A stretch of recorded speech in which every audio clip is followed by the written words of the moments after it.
Hi hello അസ്സലാമു അലൈക്കും welcome back. ഇന്നത്തെ വീഡിയോ നല്ല അടിപൊളി ഒരു പെട്ടെന്ന് ഉണ്ടാക്കാൻ പറ്റിയ പാൽ പത്തിരിയുടെ റെസിപ്പിയാണ്. അപ്പോൾ എല്ലാവർക്കും വളരെ എളുപ്പത്തിൽ വീട്ടിൽ ചെയ്തെടുക്കാവുന്നതേ ഉള്ളൂ. ഗസ്റ്റൊക്കെ വരുമ്പോഴാണെങ്കിലും വളരെ പെട്ടെന്ന് തന്നെ ചെയ്തെടുക്കാം കേട്ടോ. അപ്പോൾ വീഡിയോ മുഴുവനായിട്ട് എല്ലാവരും കണ്ടു നോക്കുക. അതിനായിട്ട് ഒരു മിക്സിയുടെ ജാർ എടുത്തിട്ടുണ്ട്. അതിലേക്ക് ഒരു കോഴിമുട്ട പൊട്ടിച്ചൊഴിച്ചു കൊടുക്കാം. പിന്നീട് അതിലേക്ക് ചേർക്കേണ്ടത് 2 കപ്പ് മൈദയാണ്. അത് ചേർത്ത് കൊടുക്കുന്നുണ്ട്.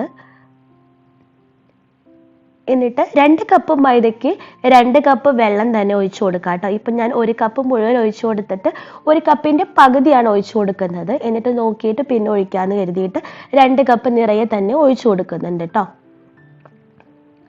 പിന്നീട് അതിലേക്ക് ആവശ്യത്തിനുള്ള ഒരു 1/2 ടീസ്പൂണോളം ഉപ്പ് ചേർത്ത് കൊടുക്കുന്നുണ്ട്. ഇപ്പോൾ നന്നായിട്ട് തന്നെ അടിച്ചെടുത്തിട്ടും വരാം കേട്ടോ.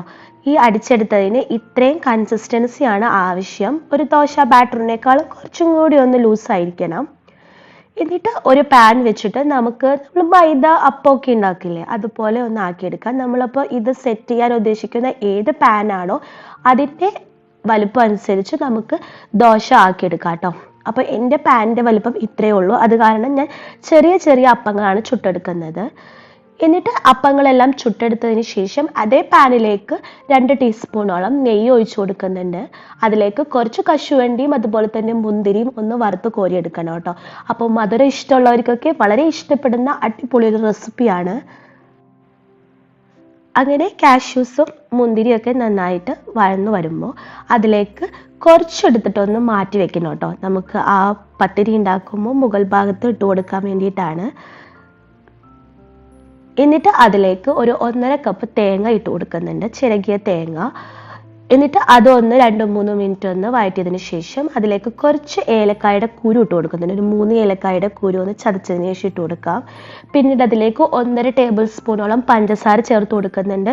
അപ്പോൾ നല്ല മധുരം ആവശ്യമുള്ളവർക്ക് 2-3 വരെ ചേർത്ത് കൊടുക്കാം കേട്ടോ. ഞങ്ങൾക്ക് അധികം മധുരം വേണ്ടാത്ത കാരണമാണ് ഞാൻ അധികം മധുരം ഇടാത്തത്. അപ്പോൾ നമ്മുടെ ഫില്ലിങ് റെഡി ആയിട്ടുണ്ട് കേട്ടോ. അപ്പം ഇതുപോലെ തന്നെ നന്നായിട്ട് വേവിച്ചെടുക്കണം കേട്ടോ.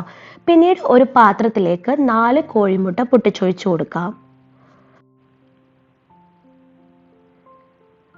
പിന്നീട് അതിലേക്ക് ചേർത്ത് കൊടുക്കുന്നത് ഒരു 2.5 ടേബിൾ സ്പൂണോളം പഞ്ചസാരയാണ് കേട്ടോ.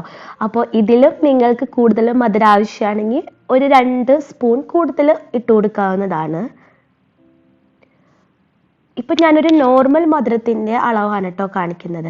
പിന്നീട് അതിലേക്ക് 1 കപ്പ് മുതൽ 1.25 കപ്പ് വരെ നമുക്ക് പാൽ ഒഴിച്ചു കൊടുക്കണം കേട്ടോ.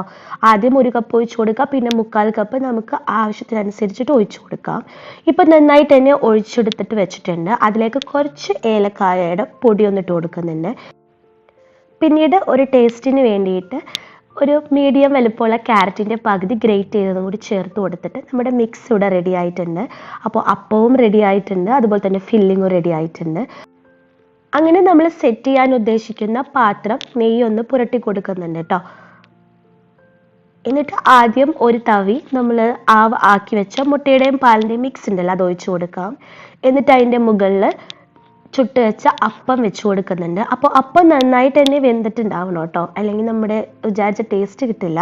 പിന്നീട് അതിൻ്റെ മുകളിലൂടെ മുട്ടയുടെ മിക്സ് ഒഴിച്ചു കൊടുക്കുക. അപ്പം ഞാൻ ഈ ചെയ്യുന്ന പോലെ തന്നെ ആവർത്തിച്ച് നമ്മുടെ അപ്പം തീരുന്നത് വരെ നമുക്ക് ചെയ്തെടുക്കാം കേട്ടോ. ഇനി ഫില്ലിംഗ് ഇട്ട് കൊടുക്കുക. അപ്പോൾ ഫില്ലിങ് നിങ്ങൾക്ക് വെക്കണമെന്ന് യാതൊരു നിർബന്ധവും ഇല്ല.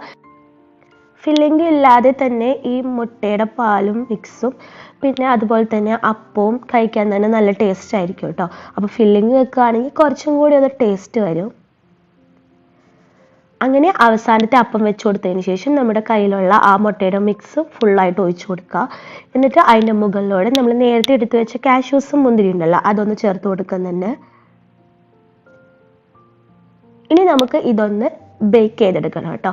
അതിന് വേണ്ടിയിട്ട് ഒരു അടികട്ടിയുള്ള ഒരു പാത്രം വെച്ചിട്ടുണ്ട്. എന്നിട്ട് അതിൻ്റെ മുകളിലേക്ക് വെച്ച് കൊടുക്കാം. എന്നിട്ട് ആ ഹോൾ ഒന്ന് അടച്ചു വെച്ചേക്കാം. ആദ്യത്തെ 10 മിനിറ്റ് മീഡിയം ഫ്ലെയിമിലും പിന്നീടുള്ള ഒരു 30-40 മിനിറ്റ് ലോ ഫ്ലെയിമിലും ഇട്ടേക്കണം. അപ്പോൾ ഇടയ്ക്കൊന്ന് തുറന്ന് നോക്കുക, ചിലപ്പോൾ ഈ ടൈം എല്ലാം എന്തെങ്കിലും വ്യത്യാസം സംഭവിക്കാം കേട്ടോ. അപ്പോൾ അടിഭാഗം നന്നായിട്ട് വെന്തപ്പോൾ മുകൾ ഭാഗം ഒന്ന് ഫ്രൈ ആക്കാൻ വേണ്ടിയിട്ട് അതേ പാനിൽ തന്നെ ഇട്ട് കൊടുക്കുന്നുണ്ട്. ഒരു 2 മിനിറ്റ് ഒന്ന് വേവിച്ചതിന് ശേഷം നമുക്ക് പാൽപ്പത്തിരി എടുക്കാവുന്നതാണ് കേട്ടോ. അപ്പം നല്ല അടിപൊളിയായിട്ട് നമുക്ക് കിട്ടിയിട്ടുണ്ട്. ഇതേ ടൈമിൽ തന്നെ വെക്കാൻ ശ്രമിക്കുക. അതുപോലെ തന്നെ അപ്പമൊക്കെ നന്നായിട്ട് തന്നെ വേവിച്ചെടുക്കുക. നെയ്യ് പുരട്ടി കൊടുക്കുകയാണെങ്കിൽ അത്രയും നല്ലതാണ് ഓരോ അപ്പത്തിലും കേട്ടോ. അത് ഞാൻ പറയാൻ മറന്നുപോയതാണ്. അപ്പോൾ നല്ല അടിപൊളിയായിട്ട് വളരെ എളുപ്പത്തിൽ നമുക്ക് വീട്ടിൽ ചെയ്തെടുക്കാവുന്നതേ ഉള്ളൂ. മധുരം ഇഷ്ടമുള്ളവർക്കൊക്കെ വളരെ ഇഷ്ടപ്പെടുന്ന റെസിപ്പിയാണ്. അപ്പോൾ എല്ലാവരും ഒരു പ്രാവശ്യമെങ്കിലും ട്രൈ ചെയ്ത് നോക്കുക. വീഡിയോ ഇഷ്ടപ്പെട്ടാൽ ലൈക്ക് ചെയ്യാനും ഷെയർ ചെയ്യാനും സബ്സ്ക്രൈബ് ആക്കാനും ഒന്നും മറക്കരുത് കേട്ടോ. അപ്പോൾ നമ്മുടെ ഓരോ അപ്പത്തിൻ്റെയും ലെയർ ആയിട്ട് തന്നെ നമുക്ക് കിട്ടിയിട്ടുണ്ട് കേട്ടോ. എത്ര അപ്പമാണോ വെച്ചത് അതേ ലെയർ തന്നെ നമുക്ക് കിട്ടിയിട്ടുണ്ട്. ഒട്ടിപ്പിടിച്ചിട്ടോ ഒന്നുമില്ല. അപ്പം നല്ല സോഫ്റ്റുമാണ്, അതുപോലെ തന്നെ നല്ല ടേസ്റ്റുമാണ് കേട്ടോ. അപ്പോൾ ഫില്ലിംഗ് ഇല്ലാതെ ചെയ്യുന്നവർക്ക് അങ്ങനെ വേണമെങ്കിൽ ചെയ്തെടുക്കാം കേട്ടോ. അപ്പോൾ നിങ്ങൾക്ക് കാണുമ്പോൾ തന്നെ അറിയാം വീഡിയോയിൽ നല്ല അടിപൊളിയാണ്, അതുപോലെ തന്നെ നല്ല സോഫ്റ്റുമാണെന്ന്.